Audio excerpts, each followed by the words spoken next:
కడప జిల్లా బద్వేల్ నియోజకవర్గంలో నకిలీ పట్టాలు తయారు చేసే ముఠాను పట్టుకునేందుకు పోలీసులు సవాల్గా తీసుకున్నారు. ఈ నేపథ్యంలో ఎట్టకేలకు నకిలీ పట్టాల ముఠాను పోలీసులు పట్టుకుని వారిని అదుపులోకి తీసుకున్నారు. వారి దగ్గర ఉన్న నకిలీ పట్టాలు, అనుబంధ ఫారాలు, పాస్ పుస్తకాలను రెవెన్యూ అధికారుల శ్రేళ్లతో పాటు మరికొన్ని వస్తువులను స్వాధీనం చేసుకున్నారు. ఈ సందర్భంగా మైదుకూరు డీఎస్పీ రాజేంద్ర ప్రసాద్ మీడియాతో మాట్లాడుతూ బద్వేల్ నియోజకవర్గంలో నకిలీ పట్టాలు తయారు చేసే ముఠాను పట్టుకున్నామని అన్నారు. ఈ ముఠాలో 13 మందికి పైగా కేసు నమోదు చేశామని, అందులో 10 మందిని అరెస్ట్ చేశామని అన్నారు.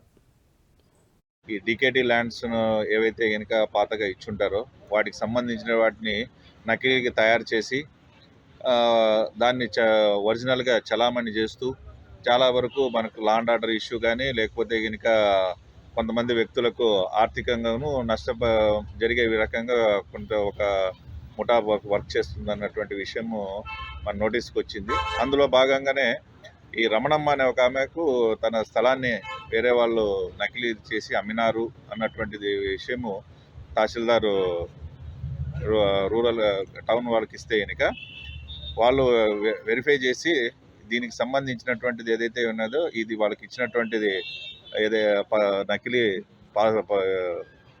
ఇండ్ల స్థలము అన్నటువంటిది తెలిపినారు. దాని మీద వాళ్ళు కేసు రిజిస్టర్ చేసి అందులో ముద్దాయిలైనటువంటిది దాసరి రత్తమ్మ, పొట్టి ప్రసాద్, పొట్టి జైపాల్ అన్నటువంటి వాళ్ళను అరెస్ట్ నిన్న మధ్యాహ్నం 2 గంటలప్పుడు మన బద్వేలు టౌన్ సిఐ గారు తర్వాత వాళ్ళ స్టాఫ్ ఎస్ఐలు అరెస్ట్ చేయడం జరిగింది.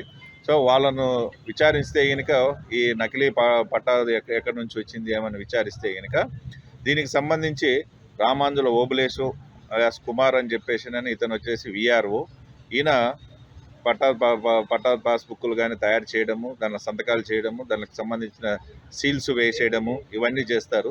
దీనికి సంబంధించినటువంటిది ఇతనికి సహకరించే వాళ్ళు పిల్లి భాస్కరు, తర్వాత మన్యం బాబురావు, బత్తిన శంకర్రావు, బత్తిన రవిశంకరు, కాడి చిన్న సుబ్బయ్య వీళ్ళందరూ కూడా ఇతనికి సహకరించి అంటే రెవెన్యూలో ఉన్నటువంటి